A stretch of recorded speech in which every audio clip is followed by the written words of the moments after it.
Perpignan, la catalane, la méditerranéenne. Mais une réalité moins rose que la couleur de son castillet avec un taux de pauvreté de 32%. Cette ville de 122 000 habitants, Jean-Marc Pujol la dirige depuis 2009. C'est à la faveur d'un désistement de la liste de gauche qu'il est réélu en 2014 face à Louis Alliot du Front National. Louis Alliot qui semble une nouvelle fois aux portes de la mairie. Mais pour Jean-Marc Pujol, c'est la proximité qui fera la différence. Que faut-il faire justement pour proposer aux Français qu'ils reviennent vers nous? Et à Perpignan, je le propose en permanence, en étant dans la proximité, en étant à côté de tout le monde, en étant au milieu des Perpignanais, en allant les voir partout. Et je pense que la meilleure réponse que l'on peut donner au Front National, c'est justement d'aller auprès de ceux qui ont des difficultés, qui souffrent, qui ont des inquiétudes. Et ne pas faire d'argussie politique, de rejet politique. Non, il faut traiter les problèmes au fond. C'est ce que je fais à Perpignan. Une proximité qui ne suffit pas aux yeux de Romain Gros.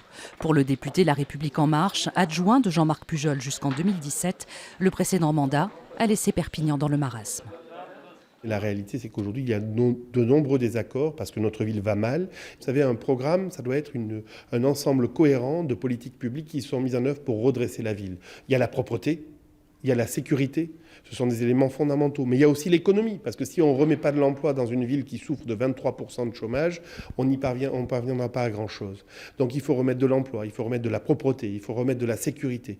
Il faut aussi un grand projet de ville. Je vous ai parlé de la citadelle, on a parlé de la citadelle déjà, de savoir rehausser, redynamiser le cœur de ville. Il faut remettre du commerce en cœur de ville. Les adversaires d'aujourd'hui s'allieront-ils au soir du premier tour pour faire barrage au Rassemblement national? Louis Alliot, désormais bien implanté localement, ne craint pas un nouveau front républicain. Moi, je me considère comme un outsider dans cette élection, même si c'est vrai que les sondages me donnent une longueur d'avance. Mais il est évident qu'au deuxième tour, ils tenteront de magouiller pour m'empêcher de gagner. Le bilan pendant 6 ans de ce front républicain, eh bien, il est énoncé dans les chiffres de Perpignan en termes de chômage, d'insécurité et de gestion calamiteuse. Voilà.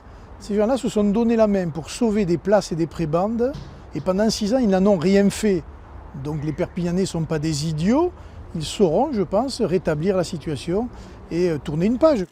Pour Agnès Langevin, candidate Europe Écologie Les Verts soutenue par le Parti Socialiste, sur le terrain, le rejet du maire sortant est bien réel. Et c'est un renouveau de l'équipe municipale, comme des projets qu'attendent les électeurs. Ils me disent, en 2014, j'ai voté pour le maire sortant, même si ce n'était pas le candidat de mon choix. Je l'ai fait parce que j'ai choisi La République. Mais qu'a-t-il fait de ma voix? On est 6 ans plus tard, la situation économique et sociale est dégradée et le risque démocratique est beaucoup plus haut. Donc ça m'inquiète parce qu'on a des Perpignanaises et des Perpignanais qui ne voudront pas rejouer ce match. C'est la raison pour laquelle il faut proposer un projet positif, un projet d'adhésion.